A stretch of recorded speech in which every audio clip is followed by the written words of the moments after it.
The 25 Landmarks of Freemasonry. Landmark first. The modes of recognition are, of all the landmarks, the most legitimate and unquestioned. They admit of no variation. And if ever they have suffered alteration or addition, the evil of such a violation of the ancient law has always made itself subsequently manifest. An admission of this is to be found in the proceedings of the Masonic Congress at Paris, where a proposition was presented to render these modes of recognition once more universal proposition which never would have been necessary, if the integrity of this important landmark had been rigorously preserved. Landmark second.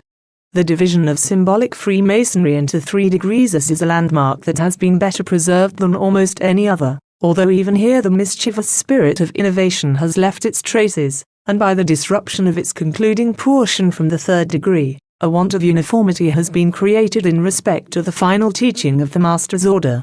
And the Royal Arch of England, Scotland, Ireland, and America, and the high degrees of France and Germany, are all made to differ in the mode in which they lead the neophyte to the great consummation of all symbolic Freemasonry. In 1813, the Grand Lodge of England vindicated the ancient landmark, by solemnly enacting that ancient craft Masonry consisted of the 3 degrees of emptied apprentice, fellow craft, and master mason, including the Holy Royal Arch. But the disruption has never been healed, and the landmark, although acknowledged in its integrity by all, still continues to be violated. Landmark third. The legend of the 3rd degree is an important landmark, the integrity of which has been well preserved. There is no rite of Freemasonry, practiced in any country or language, in which the essential elements of this legend are not taught. The lectures may vary, and indeed are constantly changing, but the legend has ever remained substantially the same. And it is necessary that it should be so, for the legend of the temple builder constitutes the very essence and identity of Freemasonry. Any rite which should exclude it, or materially alter it, would at once, by that exclusion or alteration, cease to be a Masonic rite. Landmark fourth. The government of the fraternity, by a presiding officer called a Grand Master, who is elected from the body of the craft, is a 4th landmark of the order. Many persons ignorantly suppose that the election of the Grand Master is held in consequence of a law or regulation of the Grand Lodge. Such, however, is not the case. The office is indebted for its existence to a landmark of the order. Grand Empicks TERS are to be found in the records of the institution long before Grand Lodges were established. And if the present system of legislative government by Grand Lodges were to be abolished, a Grand Master would still be necessary. In fact, although there has been a period within the records of history, and indeed of very recent date, when the Grand Lodge was unknown, there never has been a time when the craft did not have their Grand Master. Landmark fifth. The prerogative of the Grand Master to preside over every assembly of the craft, wheresoever and whensoever held, is a 5th landmark. It is in consequence of this law, derived from ancient usage, and not from any special enactment, that the Grand Master assumes the chair, or as it is called in England, the throne, at every communication of the Grand Lodge, and that he is also entitled to preside at the communication of every subordinate lodge, where he may happen to be present. Landmark sixth. The prerogative of the Grand Master to grant dispensations for conferring degrees at irregular times is another and a very important landmark. The statutory law of Freemasonry requires a month, or other determinate period, to elapse between the presentation of a petition and the election of a candidate. But the Grand Master has the power to set aside or dispense with this probation, and to allow a candidate to be initiated at once. This prerogative he possessed in common with all master, before the enactment of the law requiring a probation, and as no statute can impair his prerogative, he still retains the power, although the masters of lodges no longer possess it. Landmark seventh. The prerogative of the Grand Master to give dispensations for opening and holding lodges is another landmark. He may grant, in virtue of this, to a sufficient number of Freemasons, the privilege of meeting together and conferring degrees. The lodges thus established are called lodges under dispensation. They are strictly creatures of the Grand Master, created by his authority, existing only during his will and pleasure, and liable at any moment to be dissolved at his command. They may be continued for a day, a month, or 6 months. But whatever be the period of their existence, they are indebted for that existence solely to the grace of the Grand Master. Landmark 8th. The prerogative of the Grand Master to make Freemasons at sight is a landmark which is closely connected with the preceding 1. There has been much misapprehension in relation to this landmark, which misapprehension has sometimes led to a denial of its existence in jurisdictions where the Grand Master was perhaps at the very time substantially exercising the prerogative, without the slightest remark or opposition. It is not to be supposed that the Grand Master can retire with the profane into a private room, and there, without assistance, confer the degrees of Freemasonry upon him. No such prerogative exists, and yet many believe that this is the so much talked of right of making Masons at sight. The real mode and the only mode of exercising the prerogative is this: the Grand Master summons to his assistance not less than 6 other Freemasons, convenes a lodge, and without any previous probation, but in sight of the candidate, confers the degrees upon him, after which he dissolves the lodge, and dismisses the brethren. Lodges thus convened for special purposes are called occasional lodges. This is the only way in which any Grand Master within the records of the institution has ever been known to make a Mason at sight. The prerogative is dependent upon that of granting dispensations to open and hold lodges. If the Grand Master has the power of granting to any other Mason the privilege of presiding over lodges working by his dispensation, he may assume this privilege of presiding to himself. And as no one can deny his right to revoke his dispensation granted to a number of brethren at a distance, and to dissolve the lodge at his pleasure, it will scarcely be contended that he may not revoke his dispensation for a lodge over which he himself has been presiding, within a day, and dissolve the lodge as soon as the business for which he had assembled it is accomplished. The making of Freemasons at sight is only the conferring of the degrees by the Grand Master, at once, in an occasional lodge, constituted by his dispensing power for the purpose, and over which he presides in person. Landmark 9th. The necessity for Freemasons to congregate in lodges is another landmark. It is not to be understood by this that any ancient landmark has directed the permanent organization of subordinate lodges which constitutes one of the features of the Masonic system as it now prevails. But the landmarks of the order always prescribe that Freemasons should from time to time congregate together, for the purpose of either operative or speculative labor, and that these congregations should be called lodges. Formerly these were extemporary meetings called together for special purposes, and then dissolved, the brethren departing to meet again at other times and other places, according to the necessity of circumstances. But warrants of constitution, bylaws, permanent officers and annual arrears, are modern innovations wholly outside of the landmarks, and dependent entirely on the special enactments of a comparatively recent period. Landmark 10th. The government of the craft, when so congregated in a lodge by a master and 2 wardens, is also a landmark. To show the influence of this ancient law, it may be observed by the way, that a congregation of Freemasons meeting together under any other government, as that for instance of a president and vice president, or a chairman and sub-chairman, would not be recognized as a lodge. The presence of a master and 2 wardens is as essential to the valid organization of a lodge as a warrant of constitution is at the present day. The names, of course, vary in different languages, the master, for instance, being called venerable in French Freemasonry, and the warden surveillance, but the officers, their number, prerogatives and duties, are everywhere identical. Landmark 11th. The necessity that every lodge, when congregated, should be duly tiled, is an important landmark of the institution, which is never neglected. The necessity of this law arises from the esoteric character of Freemasonry. As a secret institution, its portals must of course be guarded from the intrusion of the profane, and such a law must therefore always have been in force from the very beginning of the order. It is therefore properly classed among the noscient landmarks. The office of tiller is wholly independent of any special enactment of grand or subordinate lodges, although these may and do prescribe for him additional duties, which vary in different jurisdictions. But the duty of guarding the door, and keeping off cowans and eavesdroppers, is an ancient one, which constitutes a landmark for his government. Landmark 12th. The right of every Freemason to be represented in all general meetings of the craft, and to instruct his representatives, is a 12th landmark. Formerly, these general meetings, which were usually held once a year, were called general assemblies, and all the fraternity, even to the youngest emptied apprentice, were permitted to be present. Now they are called Grand Lodges, and only the masters and wardens of the subordinate lodges are summoned. But this is simply as the representatives of their members. Originally, each Freemason represented himself. Now he is represented by his officers.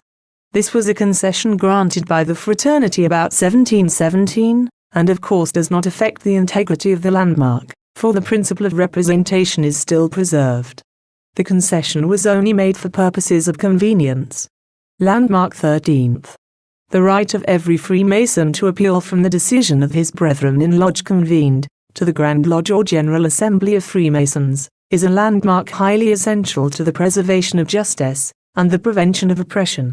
A few modern Grand Lodges, in adopting a regulation that the decision of subordinate lodges, in cases of expulsion, cannot be wholly set aside upon an appeal, have violated this unquestioned landmark, as well as the principles of just government.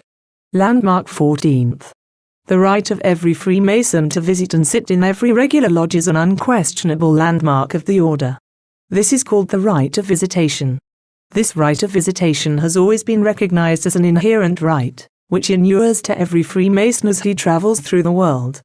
And this is because lodges are justly considered as only divisions for convenience of the universal Masonic family. This right may, of course, be impaired or forfeited on special occasions by various circumstances.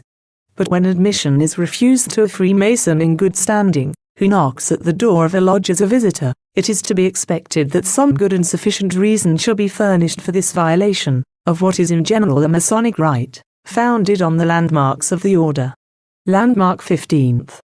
It is a landmark of the order, that no visitor, unknown to the brethren present, or to some one of them as a Freemason, can enter a lodge without first passing an examination according to ancient usage.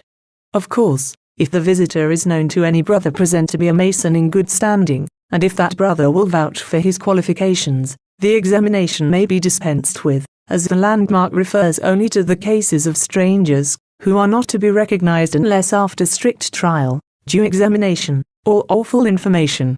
Landmark 16th. No lodge can interfere in the business of another lodge, nor give degrees to brethren who are members of other lodges. This is undoubtedly an ancient landmark, founded on the great principles of courtesy and fraternal kindness, which are at the very foundation of our institution.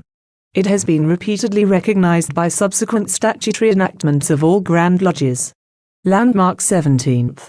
It is a landmark that every Freemason is amenable to the laws and regulations of the Masonic jurisdiction in which he resides, and this although he may not be a member of any lodge.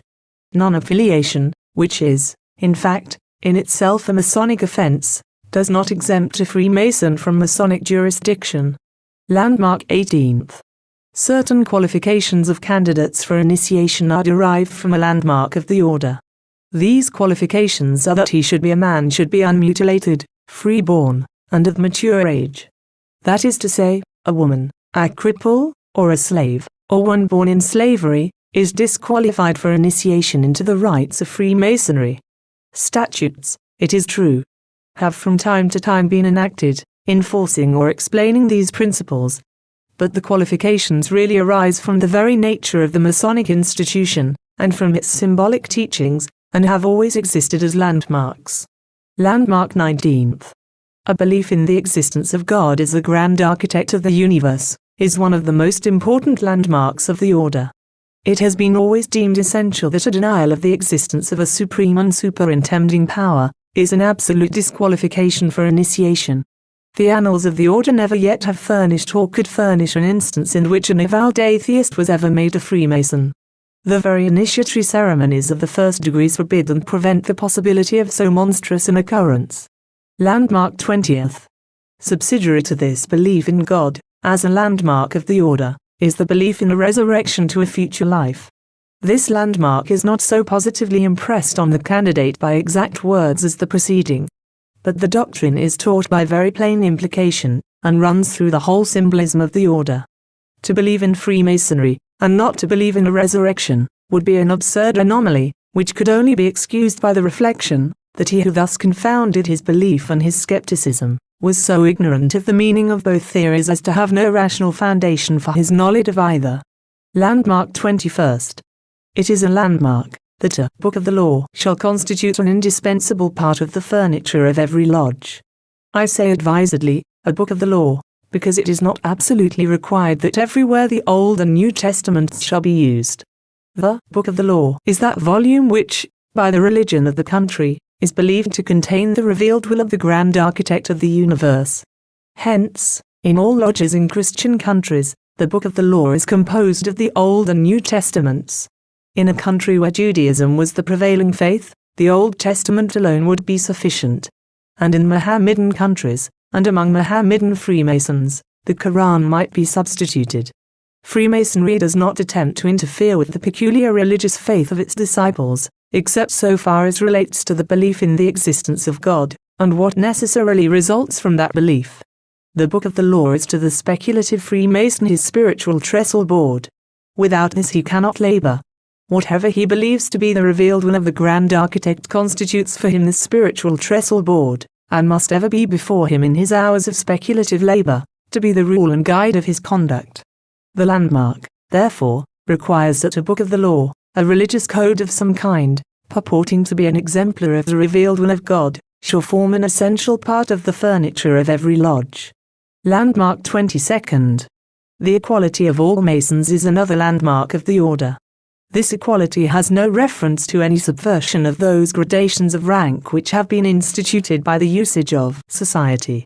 The monarch, the nobleman or the gentleman is entitled to all the influence, and receives all the respect which rightly belong to his exalted position.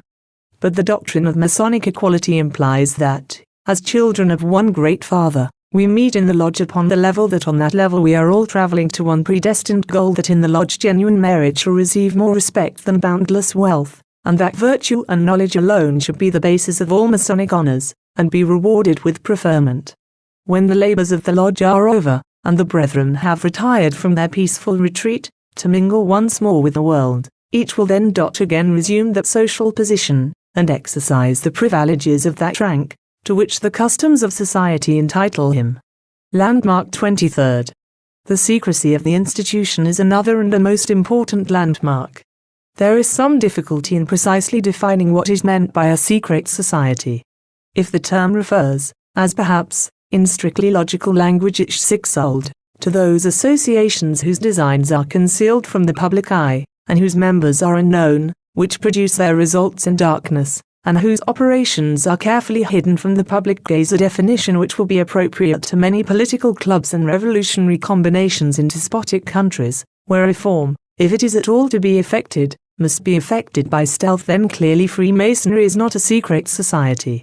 Its design is not only publicly proclaimed, but is vaunted by its disciples as something to be venerated. Its disciples are known, for its membership is considered an honor to be coveted. It works for a result of which it boasts the civilization and refinement of man, the amelioration of his condition, and the reformation of his manners. But if by a secret society is meant, and this is the most popular understanding of the term, a society in which there is a certain amount of knowledge, whether it be of methods of recognition, or of legendary and traditional learning which is imparted to those only who have passed through an established form of initiation, the form itself being also concealed or esoteric, then in this sense is Freemasonry undoubtedly a secret society. Now this form of secrecy is a form inherent in it, existing with it from its very foundation, and secured to it by its ancient landmarks. If divested of its secret character, it would lose its identity, and would cease to be Freemasonry. Whatever objections may, therefore, be made to the institution, on account of its secrecy, and however much some unskillful brethren have been willing in times of trial, for the sake of expediency, to divest it of its secret character, it will be ever impossible to do so, even with a landmark not standing before us as an insurmountable obstacle. Because such change of its character would be social suicide, and the death of the order would follow its legalized exposure. Freemasonry, as a secret association, has lived unchanged for centuries. As an open society it would not last for as many years. Landmark 24th. The foundation of a speculative science upon an operative art, and the symbolic use and explanation of the terms of that art, for purposes of religious or moral teaching, constitute another landmark of the order. The Temple of Solomon was the cradle of the institution, and, therefore, the reference to the operative masonry, which constructed that magnificent edifice, to the materials and implements which were employed in its construction, and to the artists who were engaged in the building, are all component and essential parts of the body of Freemasonry, which could not be subtracted from it without an entire destruction of the whole identity of the order. Hence, all the comparatively modern rites of Freemasonry, however they may differ in other aspects, religiously preserve this temple history and these operative elements as the substratum of all their modifications of the Masonic system. Landmark 25th. The last and crowning landmark of all is that these landmarks can never be changed. Nothing can be subtracted from them, nothing can be added to them, not the slightest modification can be made in them. As they were received from our predecessors, we are bound by the most solemn obligations of duty to transmit them to our successors. Not one jot or one title of these unwritten laws can be repealed. For in respect to them, we are not only willing, but compelled to adopt the language of the sturdy old barons of England, Nullimus leges mutri, let the laws abide.